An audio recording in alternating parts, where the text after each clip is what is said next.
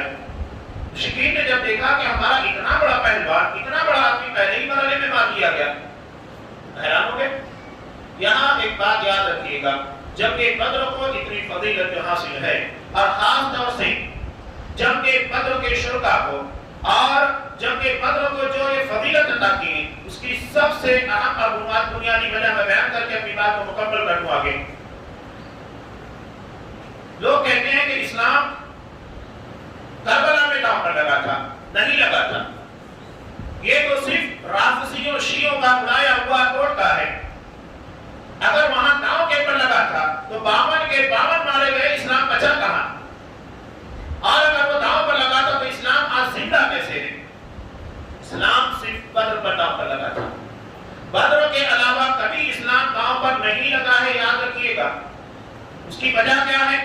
سب سے پہلی وجہ کہ مسلمانوں کی پہلی جنگ، مسلمانوں کی تعداد 313 یا 314 یا 315 مختلف روایت، مشرکین اس کے مقابلے میں 3 گنا زیادہ، مشرکین کی طرف سے حملہ، مشرکین مسلمانوں کے خاتمے کی کوشش کر رہے ہیں۔ اس کے بعد یہود منتظر تھے کہ دیکھا جائے مسلمانوں کا کیا ہوتا ہے، اطراف کے قبائل نسل جمائے ہوئے تھے کہ دیکھتے ہیں کہ کس کا پلہ بھاری ہوتا ہے، قبائل عرب۔ پھر اس کے علاوہ منافقین جو کہ مدینہ کے اندر موجود تھے مسلمانوں کے درمیان، ان لوگوں کے الگ مسائل، ہر اعتبار سے اس موقع کے پر اسلام داؤ پر لگا تھا۔ اگر یہاں مسلمانوں کو شکست ہو جاتی، مسلمان کبھی پلٹ نہیں پاتے۔ آپ صلی اللہ علیہ وسلم کی جو دعا ہے وہ یہی درشاتی ہے، جنگ بدر کے موقع پر جب آپ کو خیمہ لگا کر دیا گیا تھا، آپ صلی اللہ علیہ وسلم نے کہا اللہم ان تہلک هذه العصابة لم تعبد بعد۔ اللہ اگر یہ جماعت آج ہلاک ہو جاتی ہے تو یہ زمین کے پر کبھی تیری عبادت کرنے والے بندے موجود نہیں ہوں گے۔ نبی کا جملہ ہے، نبی کی دعا ہے۔ اللہ اگر تو چاہتا ہے کہ وہ زمین کے پر تیری عبادت کرنے والے بندے موجود رہیں تو اس جماعت کو فتح عطا کر، یہ دعا ہے۔ اور یہی دعا بتاتی ہے کہ اسلام صرف اسی وقت داؤ پر لگا تھا کہ اگر وہاں مسلمانوں کو فتح نہیں ملتی تو پھر مشرکین، قبائل عرب، یہود، منافقین سب کے سب بچے کچے مسلمانوں کا خاتمہ کر دیتے اور اسلام کبھی پھیل نہیں پاتا۔ اور اللہ نے نبی کی اس دعا کو سننے کے بعد وسیع فتح عطا کی۔ ابتدا میں مباحثت ہوتی تھی، کچھ وقت چلتا تھا، ایسا نہیں کہ ڈائریکٹ ایک دوسرے کے پر حملہ ہو رہا ہو۔ مشرکین کی طرف سے عتبہ، شیبہ اور ولید، یہ 3 افراد نکلے، مباحثت کی، چیلنج ہوا، آؤ ہم سے مقابلہ کرو۔ انصار کے 3 آدمی آگے بڑھے، انہوں نے نام پتہ پوچھا، کہا واپس جاؤ، ہمیں اپنے رشتہ داروں سے لڑنا ہے۔ یہی اصل وجہ ہے، یہاں ہم اپنوں کو دیکھ کر حق اور ناحق کے درمیان کترا جاتے ہیں۔ ارے میرا بھائی ہے، میرا چچیرا بھائی ہے، رشتہ دار ہے، یہ ہے، میں کیسے اس کے خلاف جا سکتا ہوں؟ دین کے معاملے میں اپنے قدم نہیں کو سڑا لیتے، ہاں تجارت میں اپنے بھائی سے بھی جھگڑا کر لیں گے، لیکن دین کے معاملے میں نہیں۔ وہاں رشتہ داری میں بہت یاد آتی ہے، پیسے کا معاملہ آئے گا، پراپرٹی کا مسئلہ آئے گا، دین کا دنیا کا مسئلہ آئے گا، خوب جھگڑے کر کے نسلوں میں جھگڑے چلتے ہیں، لیکن دین کے معاملے پر نہیں۔ قرآن مجید نے صحابہ کے بارے میں وہی کہا والذین آمنوا اشد حبا للہ، صحابہ اللہ کی محبت میں سب سے شدید تھے، اللہ کی محبت کے آگے انہوں نے کسی کی محبت کو نہیں دیکھا، اور اس کے نمونے جنگ بدر کے موقع پر ملتے ہیں۔ ادھر سے آپ صلی اللہ علیہ وسلم نے حضرت علی، حضرت حمزہ اور عبیدہ بن حارث رضی اللہ تعالیٰ ان لوگوں کو کہا جا مقابلہ کرو۔ حضرت علی، حضرت حمزہ فوری طور پر اپنے مقابل سے فارغ ہو گئے، لیکن عبیدہ بن حارث اور ان کے مد مقابل میں کچھ زخموں کا تبادلہ ہوا، دونوں نے ایک دوسرے کو زخم پہنچایا۔ حضرت علی حضرت حمزہ اپنے شکار سے فارغ ہونے کے بعد فوری طور پر حضرت ابو عبیدہ بن حارث کو بچایا، ان کے مقابل کو ختم کیا، واپس لے کر آئے. یہ انڈیڈ ہو چکے تھے. مشرکین نے جب دیکھا کہ پہلے مرحلے میں ہمارے 3 بڑے بڑے سرداروں کو، طاقتور نوجوانوں کو مار دیا گیا، انہوں نے کچھ نہیں دیکھا، آدمی نے بجا سیدھے حملہ کیا. اور اس کے بعد اللہ تبارک و تعالیٰ نے مسلمانوں کی مدد کی. حضرت جبرائیل علیہ السلام، یہاں تک کہ صحابہ کہتے ہیں کہ جنگ کے دوران اللہ کی طرف سے بہت بڑی نعمت سورہ انفال میں اللہ نے نقل کیا کہ یبشرکم الناس رحمۃ منکم، اللہ نے وہ تمہارے پر تعلیم کر دی بطور امن کے. صحابہ کہتے ہیں کہ جنگ کے موقع پر کئی مرتبہ ہمارے ہاتھ سے تلواریں اونگ کی وجہ سے چھوٹی. بتاؤ جب جان داؤ پر لگی اس وقت ہوگا نا، بہت بڑی نعمت تھی. اللہ نے تمہاری طرف کی زمین تمہارے حق میں بہتر بنا دی. یہ مدد تھی. اللہ نے آسمان سے فرشتے اتارے. حضرت جبرائیل علیہ السلام صحابہ کے درمیان آپ آئے، کہا کہ جبرائیل دیکھو فرشتے آسمان سے اتر رہے ہیں گھوڑوں کے پر تمہارے درمیان. ایک صحابی کہتے ہیں کہ میں ایک مشرک کو مارنے کے لیے اپنی تلوار آگے بڑھایا، میری تلوار کے پہنچنے سے پہلے میں نے دیکھا کہ اس کا چہرہ فک پڑ چکا تھا، یعنی اس کو کسی نے مار دیا تھا. حضرت عباس رضی اللہ تعالیٰ عنہ کو قیدی بنایا گیا. وہ کہتے ہیں کہ مجھے تو ایک خوبصورت نوجوان نے قیدی بنایا لیکن وہ مجھے نظر نہیں آ رہا ہے. تب آپ صلی اللہ علیہ وسلم نے کہا کہ اللہ نے ایک تیسرے آسمان کے فرشتے سے تمہاری مدد کی اور ان کو قیدی بنایا. یہ نصرت اللہ کی طرف سے تھی، فرشتے نازل ہوئے. اس جنگ کی ایک بنیادی وجہ میں آپ کو بتاؤں جو اسے اتنی بڑی فضیلت حاصل ہے. اس کی ایک بڑی وجہ یہ اپنوں سے لڑی جانے والی جنگ تھی، غیروں سے نہیں. ایک رشتہ دار دوسرے رشتہ دار کے خلاف تھا. میں نے پہلے کہا کہ ہم یہاں کنی کاٹتے ہیں، اپنے آپ کو بچانے کی کوشش کرتے ہیں دین کے معاملے میں.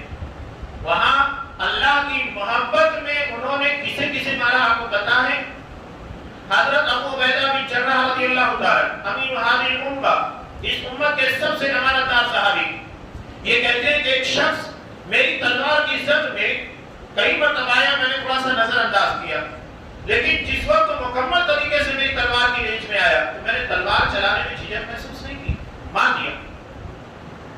کسے مارا تھا؟ کون تھا جس کے بعد انہوں نے ایک مرحلے میں اپنی تلوار کو چلا کر خاتمہ کیا تھا؟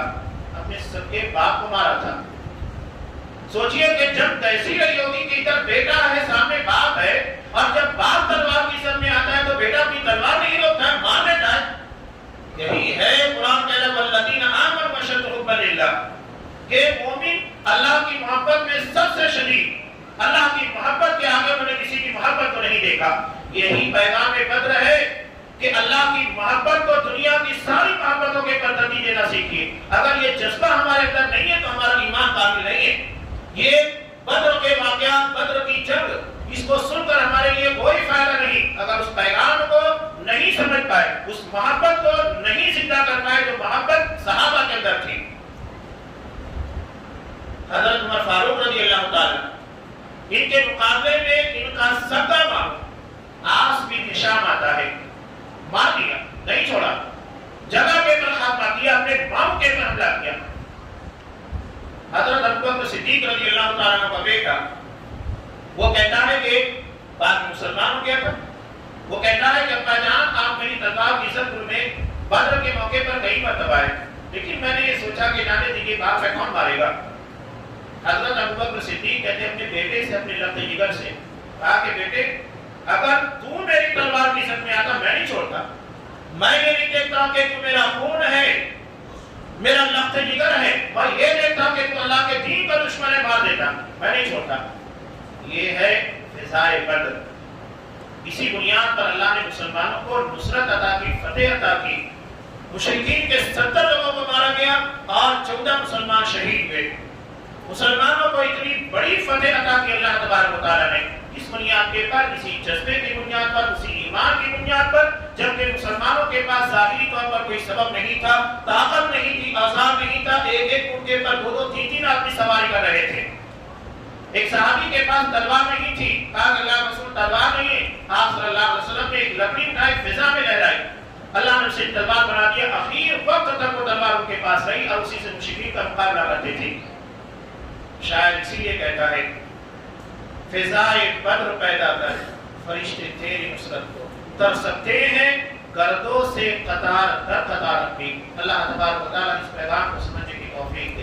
آمین. بارک اللہ لنا ولکم فی القرآن العظیم ونفعني وإياكم بالآیات والذکر الحکیم. انہ تعالی